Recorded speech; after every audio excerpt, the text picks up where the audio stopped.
30वां अध्याय। सती द्वारा योगाग्नि से शरीर को भस्म करना। ब्रह्मा जी से श्री नारद जी ने पूछा, हे पितामह, जब सती जी ऐसा कहकर मौन हो गईं तब वहां क्या हुआ? देवी सती ने आगे क्या किया? इस प्रकार नारद जी ने अनेक प्रश्न पूछ डाले और ब्रह्मा जी से प्रार्थना की कि वे आगे की कथा सविस्तार सुनाएं। ये सुनकर ब्रह्मा जी मुस्कुराए और प्रसन्नतापूर्वक कहने लगे, हे नारद, मौन होकर देवी सती अपने पति भगवान शिव का स्मरण करने लगी। उनका स्मरण करने के बाद उनका क्रोधित मन शांत हो गया। तब शांत मनोभाव से शिवजी का चिंतन करती हुई देवी सती पृथ्वी पर उत्तर की ओर मुख करके बैठ गईं। तत्पश्चात विधिपूर्वक जल से आचमन करके उन्होंने वस्त्र ओढ़ लिया। फिर पवित्र भाव से उन्होंने अपनी दोनों आंखें मूंद लीं और पुनः शिवजी का चिंतन करने लगी। सती ने प्राणायाम से प्राण और अपान को एकरूप करके नाभि में स्थित कर लिया। सांसों को संयत कर नाभिचक्र के ऊपर हृदय में स्थापित कर लिया।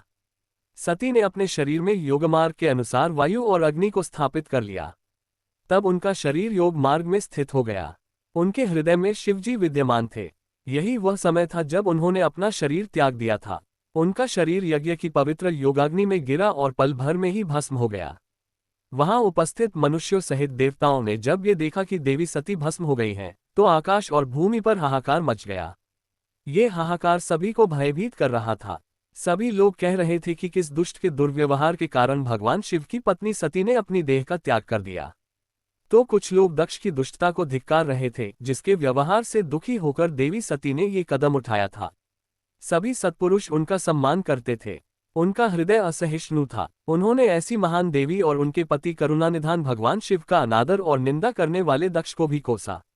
सभी कह रहे थे कि दक्ष ने अपनी ही पुत्री को प्राण त्यागने के लिए मजबूर किया है, इसलिए दक्ष अवश्य ही महानरक में जाएगा और पूरे संसार में उसका अपयश होगा।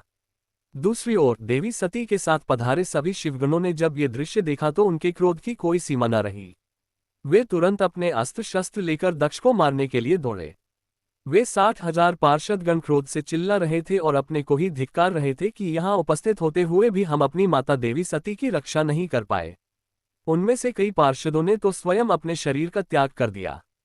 बचे हुए सभी शिवगण दक्ष को मारने के लिए बड़ी तेजी से आगे बढ़ रहे थे।